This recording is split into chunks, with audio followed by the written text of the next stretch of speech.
Aristotle believed that education aims to enhance citizens' spiritual and physical development.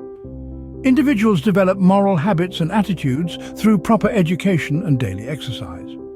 These are the building blocks of eudaimonia, which refers to happiness and the ultimate purpose of life. However, when educating young citizens, it is crucial to consider their unique personalities and characteristics. Aristotle's Rhetoric describes the characteristics of young people as follows.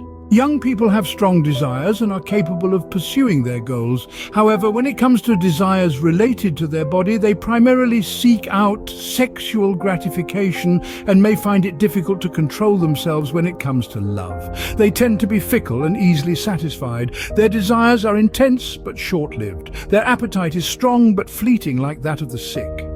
They are easily distracted and hot-headed and often succumb to their anger.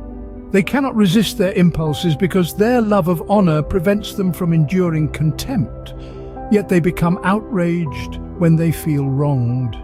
Young men love honors, but more than that, they love victory, for they seek distinction, and victory is one way to achieve it. Their love for these two is more potent than their love for money. They have not experienced poverty, so their desire for money is limited. Their positive outlook is due to their lack of exposure to negativity. They are gullible because they haven't experienced much fraud in their lives. They face life with optimism, as the young often do, fueled by their inexperience with failure, much like those who have had too much wine. They primarily survive on hope because hope is related to the future, while memory is associated with the past. For the youth, the future holds greater importance than the past. In fact, at the beginning of one's life, they have no memory, but they have the potential to hope for everything. You can easily deceive them because they tend to place too much hope in themselves too quickly. They are timid, having been raised solely according to the rules of their social environment. They have yet to imagine that there are other beautiful things. They are generous and aspire to greatness without being humbled by life, which are hopeful and magnanimous characteristics. They have more courage than their elders, and you can easily persuade them. They are full of hope, and they possess fearlessness as one of their prominent qualities. While the first quality makes people kind, the second makes them courageous. When angry, people typically do not experience fear. Having hope for something positive can give people the courage to face challenges. They also prefer to do great things rather than things that only benefit themselves. Their lives are greatly influenced by virtue than by the pursuit of personal gain, because virtue is related to beauty. They love their friends and companions more than they love older people.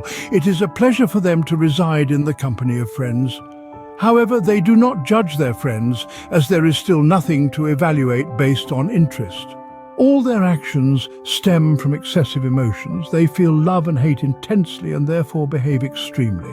They firmly believe that they know everything and are unwavering in their certainty.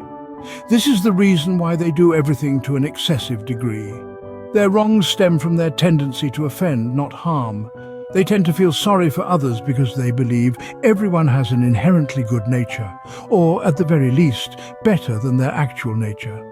They assess others based on their absence of malice and, as a result, may conclude that the suffering of others is unwarranted.